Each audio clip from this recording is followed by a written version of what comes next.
Okay. And no. And one second, Kevin, because you wanted to talk about Kevin O'Leary, you wanted to talk about Kamala Harris being mediocre. Donald Trump Jr. Donald Trump Jr. and Donald Trump Jr. and what's the other one? Eric are the definition of what mediocre is. And what I'm saying is that now they are reaping the benefits of their father. Different direction? Please. Just for a moment, please. No, guide me. I'm blind. What does this have to do with Middle East policy? Please, just a moment. Oh, no, please. Excuse me. Oh, yes, what does this have to do with the fact that he is trying to create a circle of friendship with the fastest growing geographies in the world before China does? But wait a second. Wait, let me finish. Well, on this trip, I just want to introduce an idea. This has nothing to do with... In today's video, Bakari Sellers goes head-to-head with Kevin O'Leary on CNN's NewsNight with Abby Phillip. Things get heated when Sellers calls out O'Leary for defending Trump's foreign business deals, questioning the ethics behind them. It's a tense exchange that really exposes some serious issues. Let's jump in and see how Bakari Sellers shuts him down.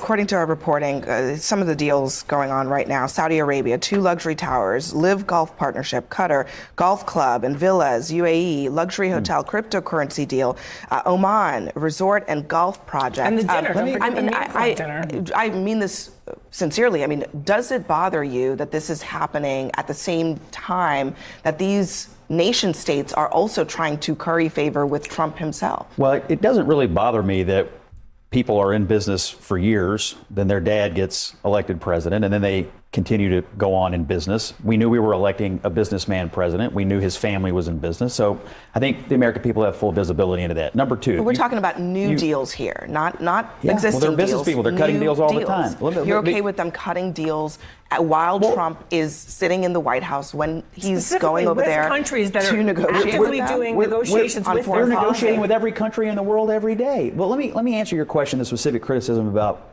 Hunter Biden.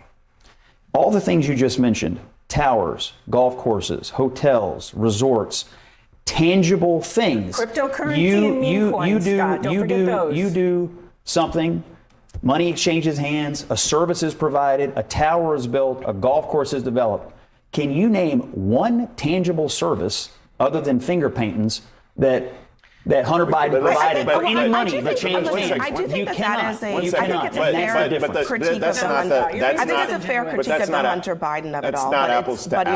But you're not addressing the fact that in all of these countries, in order to do any of these things, they have to go to the political leadership of the countries to get them approved. That doesn't address that at all. Abby, at 10:07, Scott was telling me how the biggest modern day conspiracy we've had in terms of a president, scandal, was Joe Biden and his health. And he said that, and then he criticized Chuck Schumer, right, about the fact that he didn't have any character because he didn't stand up to it.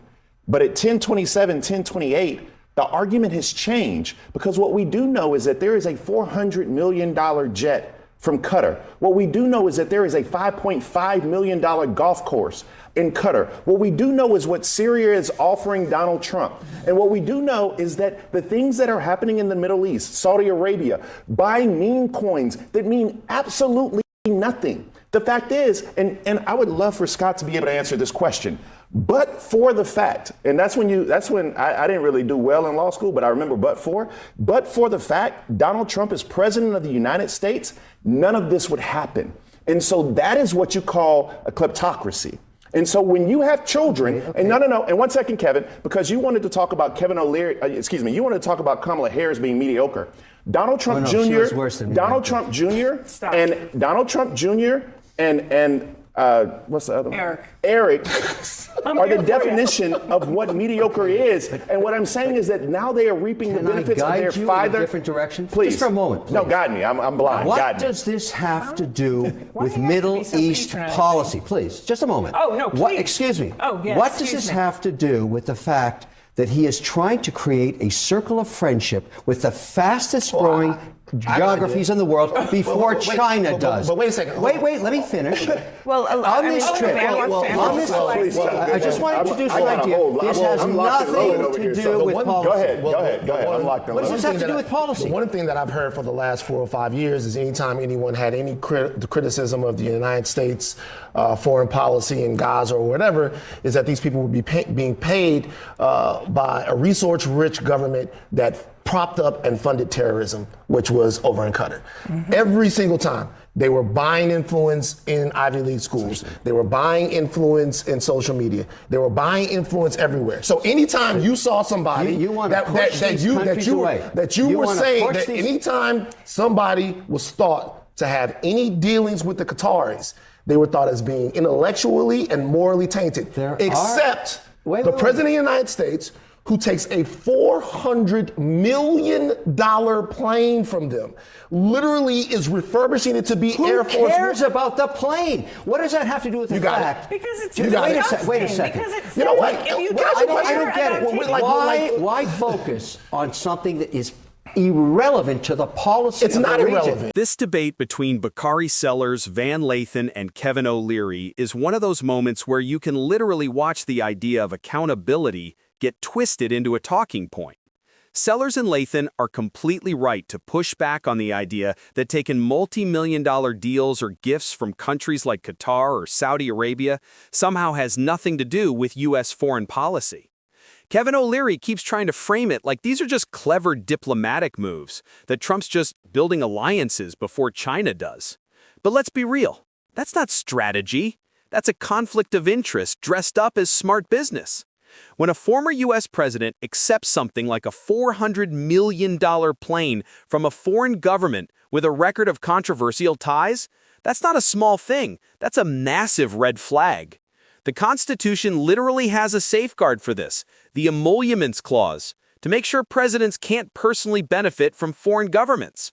Bakari points that out perfectly, saying the Constitution would like a word, because it's not about whether these deals look impressive, it's about whether they're even legal or ethical to begin with. And Van Lathan takes it further, reminding everyone that conservatives used to criticize anyone with even slight connections to places like Qatar. But now, suddenly, it's okay, because it's Trump. That's the exact kind of double standard that makes this exchange so powerful. O'Leary's attempt to shift the topic to Trump derangement syndrome doesn't change the fact that this isn't about hate or politics. It's about drawing a line between diplomacy and personal profit. And when that line disappears, the consequences go way beyond one plane or one trip. It's completely irrelevant. How is it irrelevant? Would you rather have the Chinese there? Would you rather have them there? Kevin, the United States Constitution would like to have a word. The United States Constitution would like to have a word. That's why people care, right? People care because the of the reason that that's in the Constitution is to prevent the President of the United States from accepting things that are being perceived as bribes. What is the national interest of this trip? The goal of the trip is not to get a giant gift that he can say belongs to him as president, but then he takes with him when he leaves the office. Abby, you have to distance yourself from Trump derangement syndrome. It's irrelevant to policy. It doesn't matter. Okay, what matters is, why are all these AI guys on this trip? Have you heard of the Emoluments Clause? Wait. Why do you have all the leaders? Kevin, no, seriously, it's a serious question. Have you heard of the Emoluments Clause? Do you understand that that is in the Constitution? He doesn't. No. And do you understand that even if you think that maybe it might be okay, how many fairies dance on a pin does not do policy. Incredibly dubious. So let me ask you a question. Right? I'm sorry. Let me just say, but Kevin doesn't operate by the same morals and ethics and values that we're talking about. I'm above that. I focus on you're policy. So rich, you get to be above it. That's it's nothing to do with wealth. It's policy, policy. No, but here's the point about the policy. Let me make one point, fellas. Whew. If someone is willing to take a $400 million plane from a government, that the kinds of things that Van was talking about, people have said, even Ted Cruz had some issues with this. What else is he willing to do? And Scott, you're talking about these tangible things. Meme coins are not tangible. They're nothing. Cryptocurrency is nothing. There is a bidding war going on right now with governments and countries and companies. We have no idea what their alignments are to buy enough meme coins to buy access to our There's a story tonight in the New York Times about a very mysterious company that bought hundreds of millions of dollars worth of Trump meme coins with links to China. So, there are some real questions and concerns about the money that is being made here. The emoluments thing you raised, it's a good question. It's a legitimate debating point, and I assume it'll ultimately be tested in court. The administration has a point of view on it. I assume they're going to be sued, or I don't know how you would get it into court on this, but my assumption is ultimately the Supreme Court is the only people who can give us some arbitration on. This exchange between Abby Phillip and Karen Finney on one side and Kevin O'Leary and Scott Jennings on the other really shows that the debate over Trump's business ties isn't just about politics, it's about the rule of law. Abby and Karen are completely right to push back when Kevin brushes off serious constitutional concerns as Trump derangement syndrome. That phrase has basically turned into an excuse to dodge accountability. The Emoluments Clause isn't some technical footnote. It's written into the Constitution to make sure presidents can't accept foreign gifts or payments that could sway their decisions. What's surprising here is how Kevin, who always calls himself a business expert, suddenly acts like corruption doesn't matter if it's tied to policy. But if a president accepts a $400 million jet from Qatar or gets investments connected to companies in China, that is policy. It affects how the U.S. negotiates, trades, and even handles national security. Abby calling that out was completely on point because once you start normalizing money or gifts from foreign governments, you're basically inviting outside influence and quiet forms of bribery. And Karen Finney hit another key point when she said Kevin doesn't play by the same moral standards.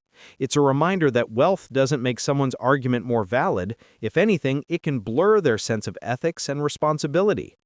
Even Scott Jennings kind of admitted it when he said the emoluments issue will likely end up in the Supreme Court. That's basically saying this isn't about personal dislike or political bias, it's about whether the law was broken. At the end of the day, Abby and Karen aren't overreacting. They're standing up for a basic principle. No president, no matter how rich or powerful, is above the Constitution.